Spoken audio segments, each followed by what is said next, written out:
Fidelis Care offers quality, affordable health coverage for children and adults of all ages and at all stages of life. Quality health coverage, it's our mission. Call 1-888-FIDELIS or visit fideliscare.org.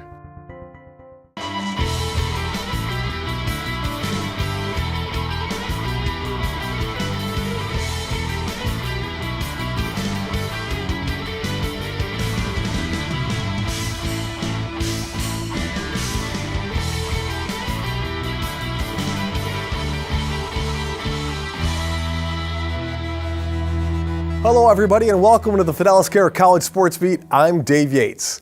Each and every week at this time, we'll take a look at our local college sports programs. We begin this week with the honor roll of local college athletes, brought to you by M&T Bank. At M&T Bank, we're listening, learning, and working hard to understand what's important to Western New York. It's what we've been doing since 1856. M&T Bank, understanding what's important. In at number 3, it's Daniel Bronson, the junior quarterback at U of R, had another big day, setting the Yellow Jackets record with 5 passing TDs, and to boot, all 5 went to different receivers. Not a great day overall for Rochester as they lost 70-48 to Springfield College. At number 2, Isaac Garcia-Casani of GENESEO did it again, finishing in first place at the Inter-Region Border Battle Cross Country event at Rowan University.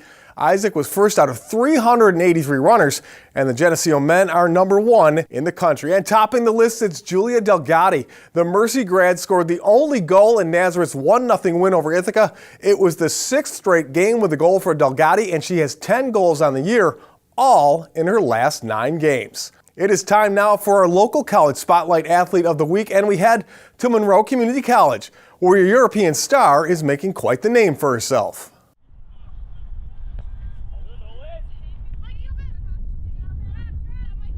MCC women's soccer has a long history of success, and they can thank local talent for a lot of it.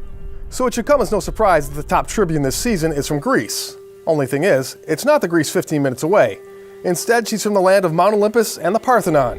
Eleni Markou leads the team in scoring, even though she is thousands of miles from home.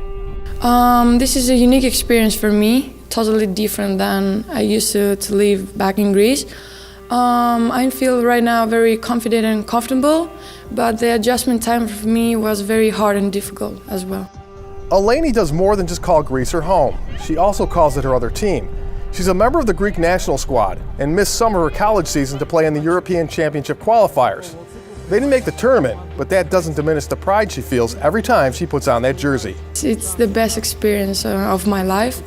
I live right now to play for my nation. I can't even describe the feelings and how it is to be a player and to play for your country. It's not just the numbers that she's putting up, it's her experience at the national level. She's bringing that professionalism, the soccer knowledge, and it's spreading to the team, and then that's been the most beneficial thing that all of our players have gotten from her. To go from playing with world-class teammates to college players can create some problems. There are times she might get frustrated because her expectations are so high.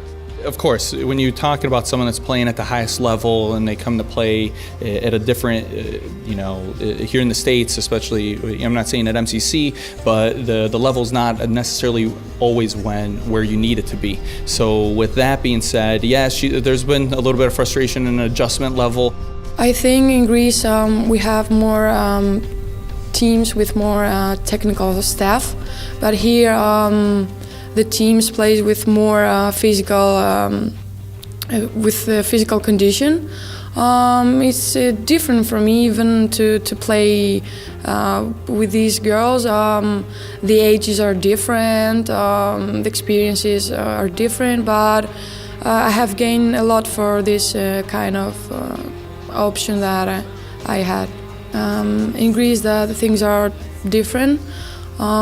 People there isn't very open-minded about girls of playing soccer, and this is the hard part there because we have a lot of talented players, a lot of passion, but we don't have the money and we don't have the opportunity. So that's why I'm here, because I had that opportunity to be a member of this team and to try to find my limits here. Her teammates appreciate what she brings to the squad. and how she is raising their level. She's definitely been teaching us a lot about how to play faster and quicker with our feet. I mean, she's been a huge help to the team. She's not only looking to help the team improve, she's always trying to make herself a better player. That says a lot about someone who is already seemingly at the top of her game, one goal at a time. She meets one, she's like, okay, I got to do the next one. And her goal is to make it professional and keep going with the national team and win a national title here for us. And she's not stopping one bit. Her drive is second to no one. Every day I'm trying to develop myself as hard as I can. And this is my goal, to improve myself every day at any kind of level. 3, 1, 2, 3, go! Guys, can you help with the ball? When we return, J.C. DeLass welcomes Roberts Wesleyan volleyball coach Doug Porterfield into the Coach's Corner. And later on, Kim Burnson has our Scholar Athlete, brought to you by Dave. We've got that and a whole lot more when the Fidelis Care College Sports Beat continues. As we head to break, here's a look at the Nazareth Athletes of the Week, brought to you by Nazareth College.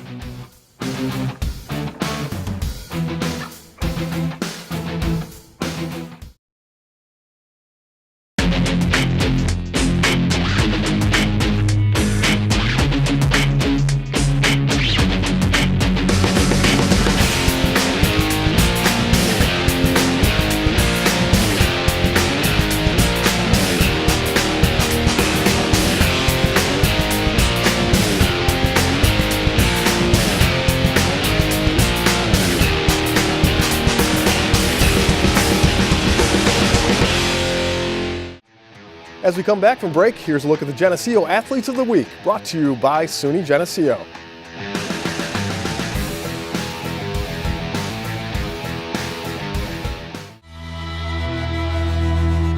Welcome back, and thanks once again for joining us on the Fidelis Care College Sports Beat. I'm Dave Yates. Each week, J.C. DeLass from WYSL Radio will help us get to know an area coach better with the Fidelis Care Coach's Corner. The Fidelis Care Coach's Corner is presented by Fidelis Care, quality health coverage. It's our mission. This is J.C. DeLass with this week's Fidelis Care Coach's Corner, and our guest this week is Doug Porterfield, the head women's volleyball coach at Roberts Wesleyan College. Coach, this is your second season here at Roberts Wesleyan College. What attracted you and your family to join this community here? Well, as you probably know, my wife is the president. We moved here 2 years ago, and I was hoping to just be an assistant coach for the prior coach, John Myers, and his wife. And they actually had to take a leave and did some different things, and the opening was there.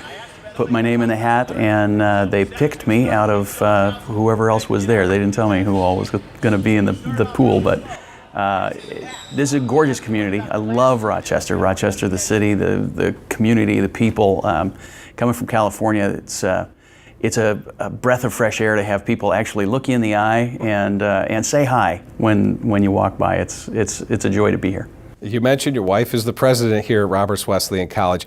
Talk about how important her support is, not just to your program, but all the programs in the athletic department, because she goes to all the games. She definitely does. She has a pretty broad vision for the school in general, but athletics is one of those pieces that you can highlight very easily, and the programs that we have here, all of the sports, all of the coaches, the AD, the time that we can get out on the fields and the courts, she just loves being there and being the number one cheerleader. So.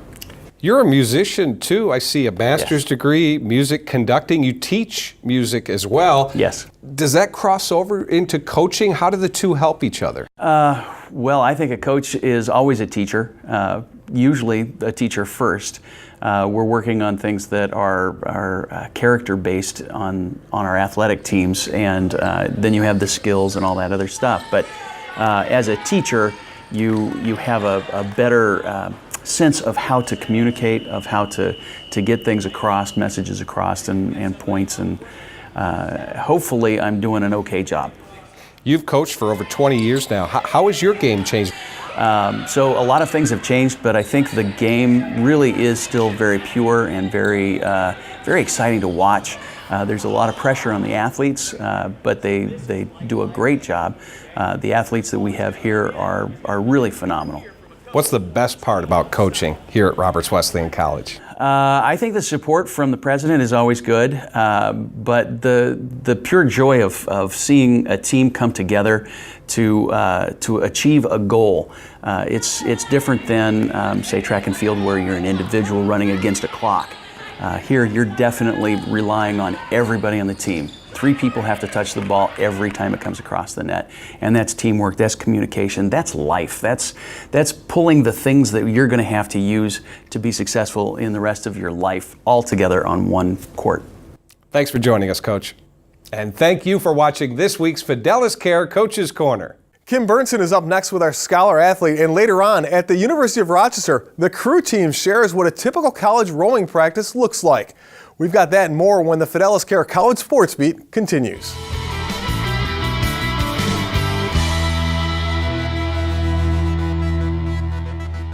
Before we go to break, here's a look at the RIT Athletes of the Week, brought to you by the Rochester Institute of Technology.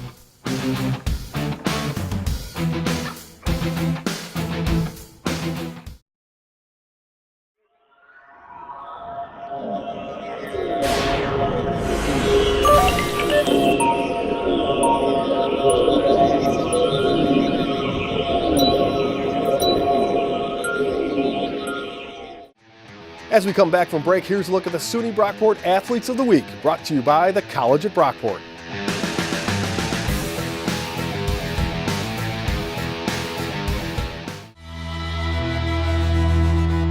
Hello everyone and welcome back to the Fidelis Care College Sports Beat. I'm Kim Burnson. It's time now for our Scholar Athlete, brought to you by Dave, Digital Audio Visual Environments. Where can you go to get expert advice and installation on TVs, sound systems, and automation for your home, car, or business? Come see Dave, Digital Audio Visual Environments. ComeSeeDave.com. This week, our Scholar Athlete is Brockport's Chelsea Stahl. When it comes to her community, Chelsea finds time to give back as much as possible. Besides being a standout on the soccer field, she's rallied her team to help raise funds for a good cause. She, along with her therapy dog Millie, are a part of a group called Freedom Guide Dogs. The team raised over $1,500 for the organization, which places guide dogs with those in need. Chelsea is currently a senior in the sports management program. For her work off the field, this week, Chelsea Stahl is honored as our Scholar Athlete, brought to you by Dave, Digital Audio Visual Environments. Now with a look at our college calendar, here's Dave Yates. Here's our local college calendar for the week ahead. There's action this afternoon as the University of Rochester field hockey team hosts St. Lawrence at 3 o'clock. Tuesday has RIT volleyball going up against Brockport in a huge battle of 2 of the area's top teams. That is at 7. Also on Tuesday, the RIT women's soccer team travels to Fauver Stadium to play the U of R at 7. Thursday night, the RIT women's hockey team plays the first of 2 games against Penn State. Thursday is at Ritt Arena, and Friday afternoon they play at the Policini Center. Friday is another big volleyball game as Brockport hosts Fisher in the annual Eagle Empire game. That kicks off the Eagle Invitational over the weekend. Saturday, a very busy day. It starts with the SUNY Cross Country Championships hosted by GENESEO at Letchworth Park. At 1 p.m. Saturday, Fisher football looks to bounce back after their first loss, taking on Ithaca College at Growney Stadium. Also on Saturday, the Roberts Wesleyan women's basketball team starts the season at home. That is our college sports beat calendar. And now here's how some Section 5 alums are doing at colleges outside of Rochester. It's a segment we call Postcards from College. Jerron Jones from Aquinas forced a fumble and recovered it himself against Stanford. Jones had 2 tackles and a sack, but ND came up short again to drop to 2-5.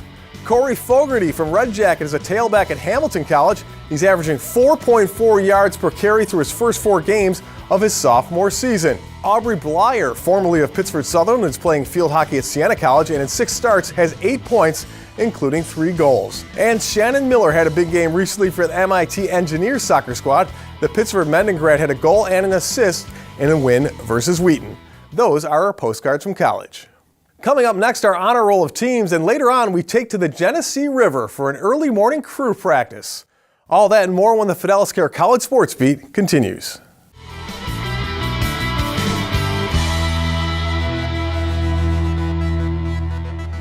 As we head to break, here's a look at the Roberts Wesleyan Athletes of the Week, brought to you by Roberts Wesleyan College.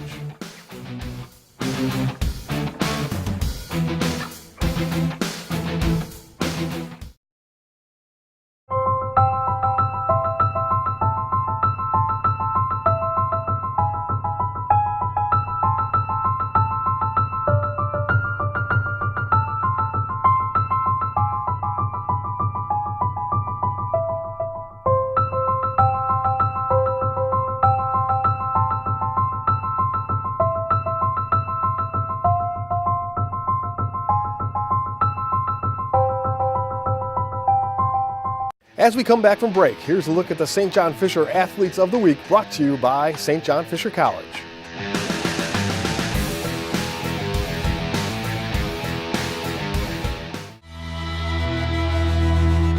Welcome back, and thanks again for joining us on the Fidelis Care College Sports Beat. I'm Dave Yates. Here is our honor roll of local college teams. In at number 3, it's RIT Volleyball. The Tigers went 4-0 at their hosted invitational, running the record to 19-11. Sarah Sybis was named tournament MVP, the 4th straight year she has won that honor. In at number 2, it's Brockport Volleyball. The Golden Eagles just keep winning. In fact, it's 14 straight wins after also going 4-0 at the RIT event.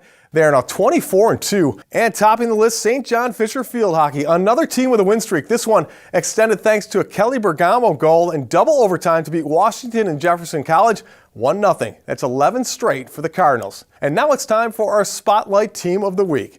Not every school has a crew team, but the ones that do locally get to experience something special on the Geneseo River.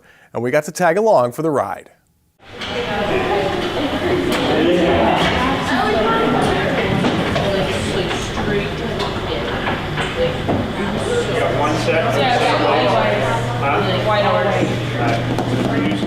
For the most part, getting up early is not something that college students are well known for.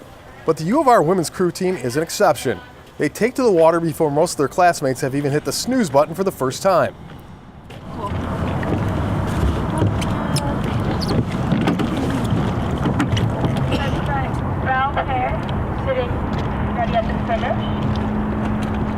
It's something that might take some getting used to, but even when they had the chance to switch, the girls opted to keep their practices the way they are. I actually prefer it.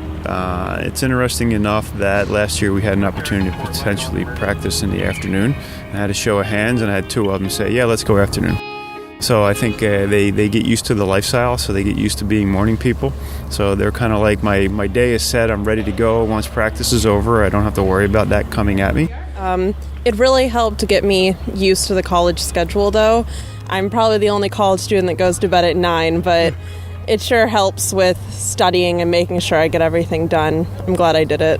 Aside from being an early riser, to be good at crew, it takes a lot of skills and abilities that other sports develop, which is good because a lot of the girls are getting into the boat for the first time when they get to college. It's an odd combination of being a team sport and an individual sport. You have to push yourself in the seat, but you also have to line up with the other girls in the boat. So it's, for someone who was a runner like me, to go into being a team sport, it was a great transition. Teamwork and making sure it's completely selfless teamwork. I think rowing is one of the most selfless forms of teamwork that there is. I mean, you're only as strong as your weakest rower, whereas on a team like soccer or football, you've got second strings, third strings. We don't really have that in a boat. You can't just sub someone in the middle of a race or something like that. Yeah. Ladies, I'm going to give you're going to get 5 strokes to build, then I want you to push start. 5th stroke, that's when I want you to hit start, okay? You said it's already in the speed, Coach? 4 sets back at nice and light. Okay, middle pair out. Just as long as the 2 of you are within relative equalness when you start, it really doesn't Jade is a coxswain. She's pretty much the captain of the boat. It might look like she's just sitting there and yelling at her team, but there's a lot more going on than you might know, controlling the boat and the crew, something that can almost be overwhelming. You're looking at rates, you're looking at times, splits, the amount of strokes you're taking, and on top of that, there is a lot of steering that goes into it. I think that was my biggest issue going into the sport, was knowing how to steer and do it well. And when we come to races, you have to know your events, the boats before you, the time you have to launch, all of that fun stuff. Yeah. On race day, I can't communicate with them. Coaches aren't allowed to have anything, so that's the person out there that becomes the coach. So they're steering the boat, right? They're calling the race plan. They're having to adapt as things change in the race plan. You know, we'll give them a plan, and 9 times out of 10, something else happens. They've got to react to it. They got to be able to pull that together, and then they've got 8 athletes that they've got to motivate to get down a race course and put everything into it when they're just sitting there. You know, so how they have a special bond with their rowers, you know. So even during the winter workouts, they come out and they'll do the workouts with the rowers just to show them that, you know, they want to keep up with it, so that they all trust each other, they all bond with each other. There are actually 2 seasons for crew. This time of year they are doing distance races, while in the spring they do sprints. Jade doesn't hesitate when you ask her which one she favors. I prefer the spring, mainly because sprints it was my first season in high school. We didn't have fall when I started, and there's less steering involved, so I can focus more on my rowers and less on making sure that I'm not about to hit anyone, which I like a lot better. First one, let's keep it down about 22. Okay, 22 for 22 strokes, so for a minute, okay, on my call. Because in sprint racing, you got 6 lanes wide, everybody's racing each other, and there's all this noise, all this commotion, and keeping the crew focused and making sure we're just worrying about what we're trying to do and not somebody else. There are some other benefits to getting up so early in the morning. The scenery along the Geneseo can be beautiful.